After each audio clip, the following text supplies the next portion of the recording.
যদি সেই বান্দা যদি মওতের সময় পাপাচার হয়, গুনাহগার হয়,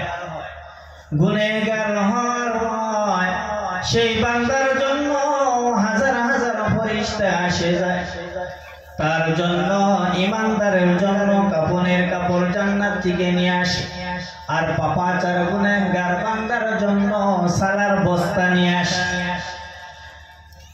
যখন মালিকের মওত এসে আসার পর বলে, আইয়াতুহান নাফসুল খাবিসা, ও খারাপ আত্মা বের হয়ে আসো, ও খারাপ আত্মা বের হয়ে আসো। বের করার পর ফেরেশতারা জিজ্ঞাসা করে, ও মালিকের মওত, এই আত্মার তো আর তোমার কোনো দরকার নাই, আমাদেরকে দিয়া দাও। সালার বস্তার ভিতরে নিয়ে যখন প্রথম আসমানের দিকে রওনা হয়, প্রথম আসমানের দিকে জিজ্ঞাসা করে, ও ফেরেশতার দল কোথা থেকে আসলা, কার আত্মা নিয়ে আসলা? এত খারাপ গন্ধ সারা দুনিয়ার ফেরেশতার নাকের ভিতরে পৌঁছে গেছে। আল্লাহ বলবে, ও ফেরেশতার দল, এই আত্মা আর দুনিয়াতে রেখে দাও, আসমানের উপরে আনার কোনো দরকার নাই। সাত জমিনের নিচে একটা জেলখানা আছে, যার নাম হলো সিজ্জিন। সিজ্জিন নামের জেলখানার ভিতরে তার আমল নামাগুলো তুমি লিপিবদ্ধ করিয়া দাও।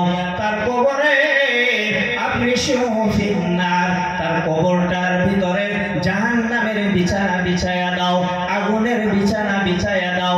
ওয়ালবিসু ফিন্নার, তারকে তুমি কবরে জাহান্নামের পোশাক পরিয়ে দাও, আর তার জন্য জাহান্নামের দরজা খুলে দাও। ঈমানদার বান্দা হলে জান্নাতের দরজা খুলে দেবে, আর যদি গুনাহগার পাপাচার বান্দা হয়, তার জন্য আল্লাহ রাব্বুল আলামিনের ফেরেশতা জাহান্নামের দরজা খুলে দিবে। তাহলে আমরা জান্নাত চাই না জাহান্নাম? জান্নাত। কে কে জান্নাত চায়? কে কে জান্নাত চায়?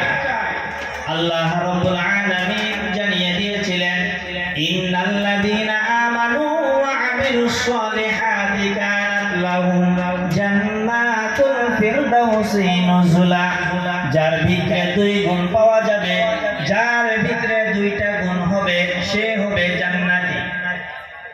একটু চিন্তা করবেন, দুই গুণওয়ালা ব্যক্তি যারা ঈমানদার হবে, দ্বিতীয় গুণ হলে ওয়া আমিলুস সলিহাতি, নেক আমল। কি প্রথম শর্ত? কি? ঈমান। দ্বিতীয় শর্ত আমলে সলিহা, নেক আমল। কানাত লাহুম জান্নাতুল ফিরদাউসি নুজুলা। আল্লাহ রাব্বুল আলামিন জানিয়ে দিলেন, যার ভিতরে এই দুই গুণ পাওয়া যাবে, আমি রব্বুল আলামিন তার জন্য জান্নাতুল ফিরদাউস রেখে দিয়েছি। আল্লাহ রাব্বুল আলামিন ঈমানদার কিরকম ঈমানদার হতে বলেছে? ওয়া ইযা ক্বিলা লাহুম আমিনু কামা আমানান নাস, তোমরা এরকম ঈমান আনো, আগের মানুষের মতো ঈমান আনো।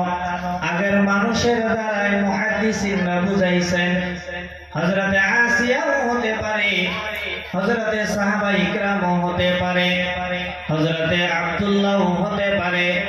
তারা কিরকম ঈমান ছিলেন? তারা জান দেওয়ার জন্য রাজি ছিলেন, ঈমান ছাড়ার জন্য রাজি ছিলেন না।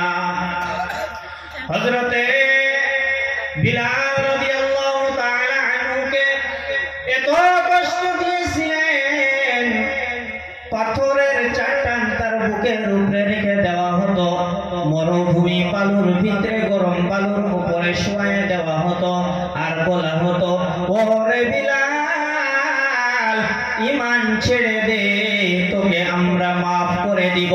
তারপরেও হযরতে বিলাল রাদিয়াল্লাহু তাআলা আনহু বলতেছিল, আহাদ আহাদ, আল্লাহ এক, আল্লাহ এক। তারপরেও ঈমান ছেড়ে দেয় নাই। হযরতে আসিয়া ফিরাউনের বিবি এত কষ্ট দিয়েছিল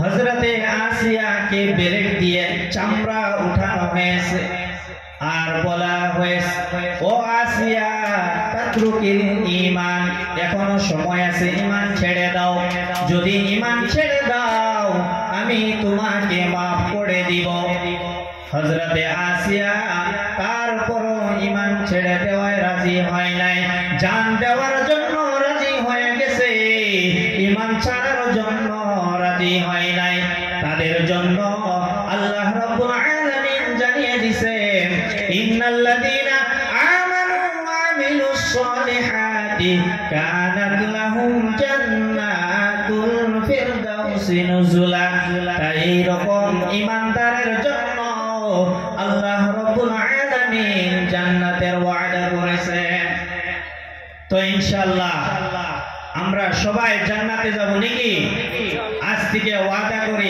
আজ থেকে আমরা কোনদিন 5 ওয়াক্ত নামাজ কাজা করব জি করব 5 ওয়াক্ত নামাজ আমরা সবাই জামাতের সহিত আদায় করব ইনশাআল্লাহ